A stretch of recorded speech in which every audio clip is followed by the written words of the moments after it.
Good morning, everybody. This is Sunday, June 20th. Just about a week after we took off. I tell you what, it's been quite a week. Met many good people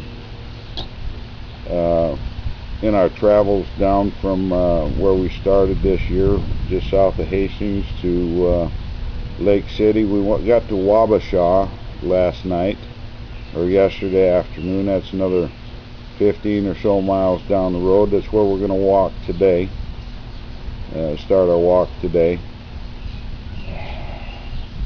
Preachers, ministers, God-fearing people. We were invited to a church service here in this little park last night. That's why we came back to Lake City.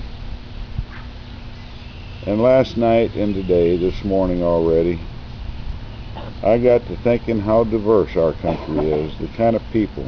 They come from all walks of life, all backgrounds, all nationalities. I talked to a Mexican and his wife last night. And we talked about the situation that's going on in Mexico. And it greatly saddens my heart that those people have to live in conditions like they do down there with very little money. And I understand wholly why they want to come to America, to achieve or experience the American dream. It's just a sad situation we find ourselves in, especially when we don't protect our own border. This is why we're in the situation we're in. He's a truck driver, used to be a truck driver down there, and he used to say, you know, I could drive all over the country in Mexico, pull off the road and go to sleep and never have a problem. He said you can't do that today, in today's world. You'll have people coming down there, they'll rob you, they'll steal you blind, and they'll good chance of killing you if they do it.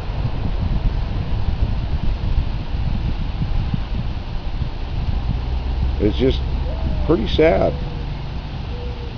My heart goes out to the immigrants, but they have to learn to come here legally. This isn't a free country. Americans don't live for free. Freedom isn't free.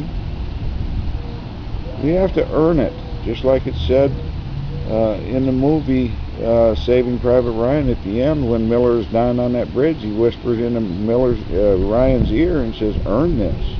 Earn this." What he was saying was, earn this sacrifice that I'm making for you so you can live and so you can go back to your mother, so she doesn't have to lose all of her sons in this war. Sacrifice. Have we Americans become so soft and so misguided and that we take our liberties for granted? You know, there's a certain segment of our society that doesn't take our liberties for granted, and those are the people who served in our armed forces. You know, the Army, Marines, Navy, Air Force, Coast Guard, Border Patrol. I think of the policemen and the firefighters who give up part of their lives just to keep us safe. Those are the kind of people that have the American spirit in them that our pioneers had. They're willing to sacrifice their lives, if need be, for you and I to be safe. Our country's the most giving nation on this earth. How many other nations have given so much to other countries when they are in need, such as in earthquakes or tsunamis or some other natural disaster, or when there's a conflict and there's war breaks out? Who's there to help? We, the Americans. Well, we're coming into a time of great sacrifice, I believe, in our country, where we're not going to be able to take those liberties and freedoms for granted anymore. Our government has spent itself way out of control. Our kids and grandkids will hardly ever be able to pay back the debt that they've incurred throughout the course of the last few years. It's time. There's coming a time where we're going to have to sacrifice. It's going to hurt a lot of people, and a lot of people are not going to understand it.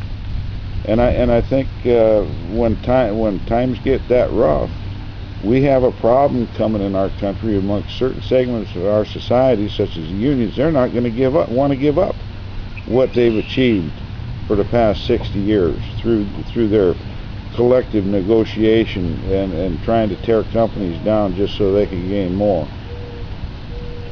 Just look what happened in Greece this past summer, this past spring. The riots and the violence that erupted over there, the people that got killed.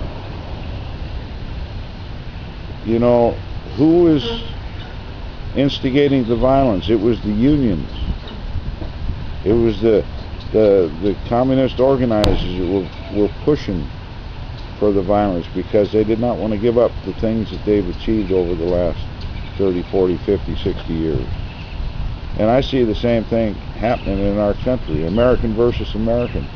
But basically what it is, it's union organizers, community organizers who are agitating certain segments of our society into a violence. And I don't want to see that. And I don't think a lot of the union members want to instigate or intimidate people. I don't think they want to instigate violence. I don't think they want violence against Americans. This is what my walk is about. But I'm only one man. I can only walk for what I believe in.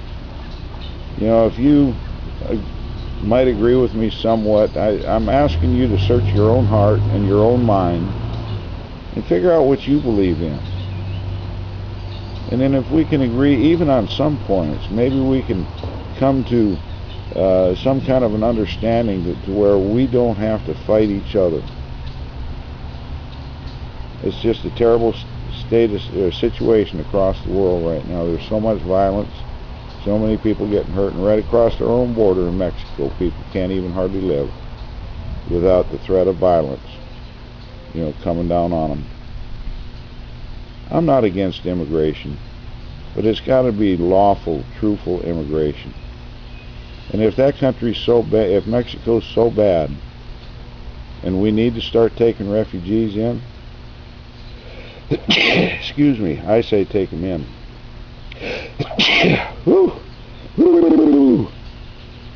Anyway, I'm going to close this out for now, so God bless you. Remember, check out my website, ourgreatwalk.com, OURGREAT.com, or WALK.com.